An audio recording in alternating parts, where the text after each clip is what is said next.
Could an underground city have remained a secret for all this time? Could people have survived down there, against the odds?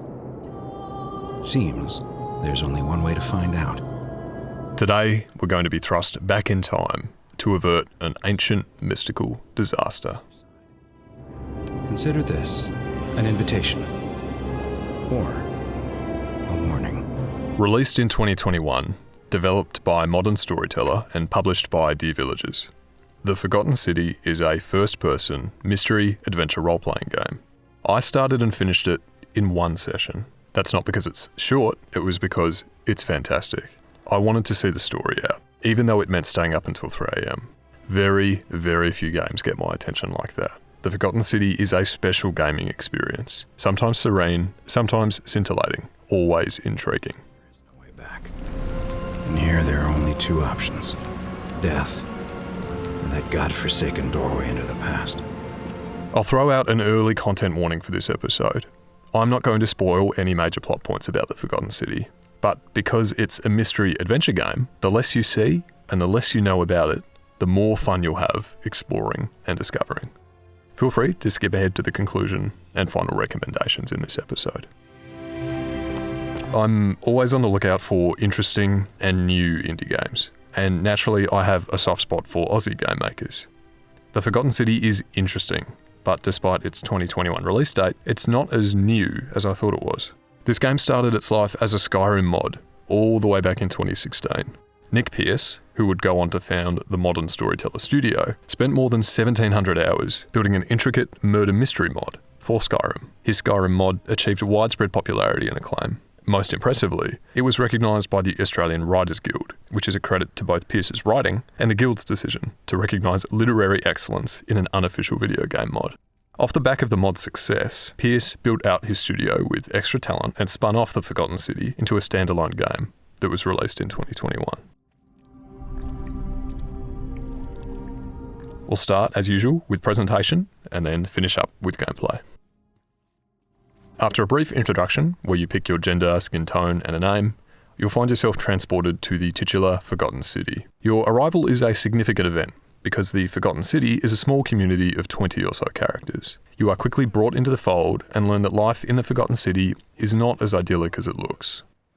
Someone has been poisoned, an election is brewing, people are going missing, and there is the looming threat of a divine intervention that could at any moment wipe out the population. But once you get used to the fear, knowing that a single slip-up could cost you everything, it's not too bad. As a new arrival and an outsider, you are uniquely positioned to explore the city and investigate its occupants. Exploration is delightful because this is a pretty city. Temples, caves, villas, the market, the forum, the lake, the aqueducts. The architecture feels historically accurate. The layout is sprawling and organic with cut-throughs and hidden paths to reward exploration. Interiors are detailed and locations have items that you can examine that also progress the story, as well as add period detail to the world in support of immersion. The city itself has a fair bit of character, and its history reveals itself to you as you venture deeper into the narrative. At landmarks and points of interest, you will find a citizen or two to meet. Characters are well designed, in a way that you can get a feel for who they are just by looking at them. Faces are detailed, but body and facial animation is stiff. This also applies to your character, with some minor animation issues like jagged movement up certain staircases. This is a game from the Bethesda school of character interaction. Lip syncing and facial expression is wooden. You stand opposite people that you talk to, make almost never-ending eye contact, and you cannot move until the conversation is over. It doesn't look organic at a glance, but it does have a strangely positive effect on character engagement overall, because animation is so rigid, it falls to the vocal performances and the writing to drive expression and life in interaction. Fortunately, both vocal performances and the writing are well and truly up to task. Where is my sister? What do you have to say for yourself? No response. Nothing. That's what I thought. Vocal performances are a pleasure to hear, because actors are well cast and varied. There's an enjoyable personal and vocal diversity to the citizens that you'll meet and chat with. The tone of their personal stories regularly hits a theatrical sweet spot between overdramatic and self-serious. The people of the Forgotten City come from a myriad of backgrounds.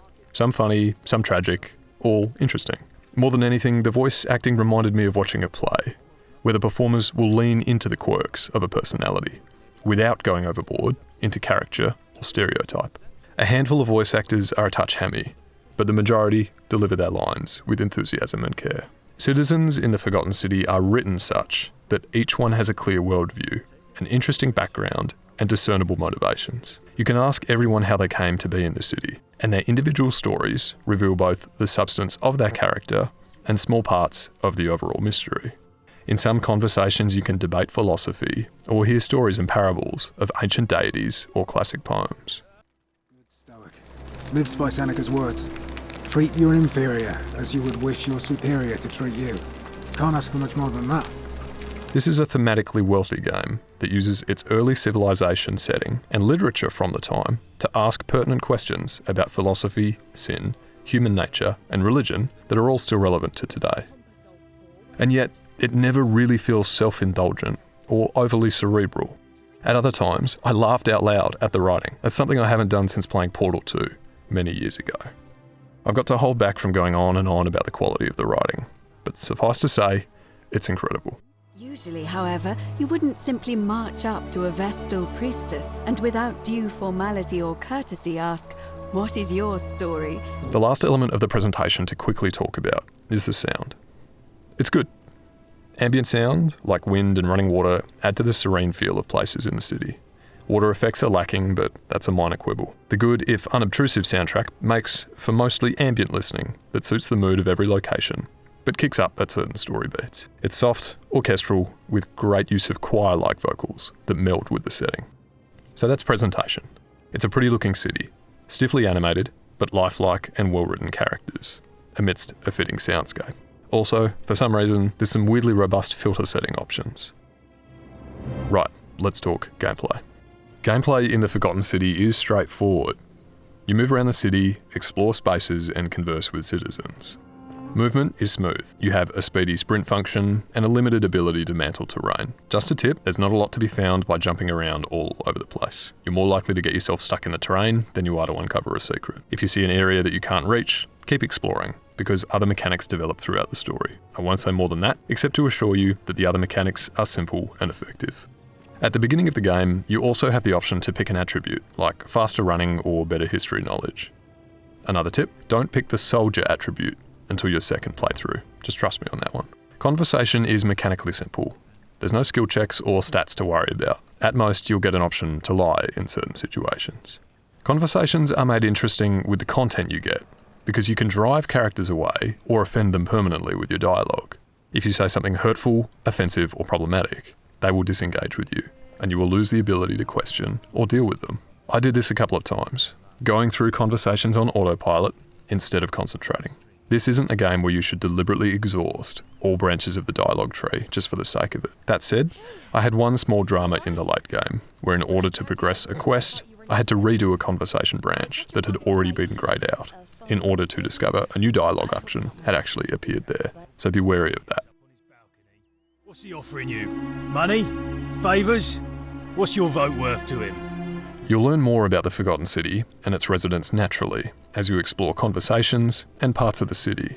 There are plenty of secrets within both, so it pays to talk to everyone and investigate everything. The early hours of this game reminded me strongly of arriving in Whiterun in Skyrim or leaving the Vault in Fallout 3. It's a smaller scale, but it provides that same engrossing feeling of arriving in a new world, full of people, places, adventures, and discovery. Unlike those other Bethesda games, the Forgotten City is contained, and all the better for it. The game and its quests are able to be progressed in a non-linear fashion. This means that unearthing the unfamiliar goes at your pace, according to what interests you. If you want to attempt to explore the cisterns, meddle in the election, visit the farms, or get involved in drama at the marketplace, you can. You'll likely wind up doing all of those things anyway, but the game is well designed, so you can move through objectives and quests at your pace, according to your interests. Major narrative discoveries are often gated by specific conversations, items, or areas, but you never feel railroaded or artificially restricted. The game's narrative and gameplay progression is expertly designed.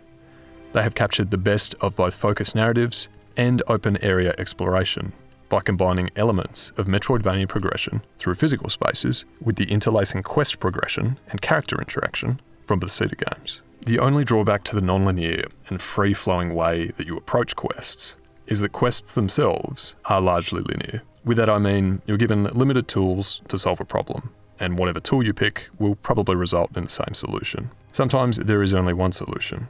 There's not a lot of room to shape the narrative through interactions or decisions. That's partly a false expectation on my part though. Despite its appearance and roots in Skyrim, this is not a small-scale Bethesda RPG. If, for example, there is a quest involving a prisoner, my false expectations, based partly on the non-linear quest progression and the open nature of the city, led me to believe that I might be able to break them out, find a key, convince the magistrate, or bribe a guard. However, there is only one solution, and it involves making progress in the other main quests. Don't think of this as a serious criticism, more of a heads up. The developers have done a brilliant job crafting the mechanics and quests of the Forgotten City. Just understand that you can approach people and quests in any order, and explore at your leisure. But there is usually only one solution to a problem. There are multiple endings, but some of them are essentially fleshed out failure states. You should do your best to tick off all the quests, explore all the areas, and achieve the final true ending. It's doable in under 10 hours, or in one insane marathon if you're as invested as I was. Can't tell you too much, or you'd figure it out for yourself. To conclude, in our reviews, I don't give scores or tell everyone to buy or play a particular game. Here are my qualified recommendations for The Forgotten City. If you like compact, satisfying, self-contained stories with distinct characters and solid writing, I absolutely recommend The Forgotten City. If you like dialogue-heavy, role-playing adventure games, I still recommend The Forgotten City, but with a caveat. Know that the role-playing is fairly light on, and you only have some limited choice and narrative influence in the finale. It's fair to say though, if you like Fallout, The Witcher, Mass Effect or Elder Scrolls games, you'll have a great time in The Forgotten City. If you're ambivalent about story, but you like the Greco-Roman setting and action-adventure games, I don't recommend The Forgotten City. You'd have more gameplay fun with Assassin's Creed Odyssey or Rise, Son of Rome. If you enjoy games driven by exploration, mechanical or narrative mystery, like Subnautica, The Outer Wilds or 12 Minutes, I absolutely recommend The Forgotten City. In conclusion, The Forgotten City is a phenomenal game. I'm an absolute sucker for good writing, and I think it's a critically undervalued component of video game storytelling, and The Forgotten City deserves all the praise in the world for writing an effective story with memorable characters in a non-linear role-playing game. For a project developed by a core team of just 3 people that has its heart and early origins in a mod for Skyrim, it has achieved a tremendously high standard of game design. The story is intriguing at the beginning. It moves at a rewarding pace, and it has some surprising and satisfying revelations, and a good payoff at the end. The game's systems are all competent and underpin the excellent narrative through interaction and exploration. Not many games inspire me to stay up all night just to see a story through to the end, but The Forgotten City did that. If that's not a glowing recommendation, I don't know what is. Thanks for listening, and take care.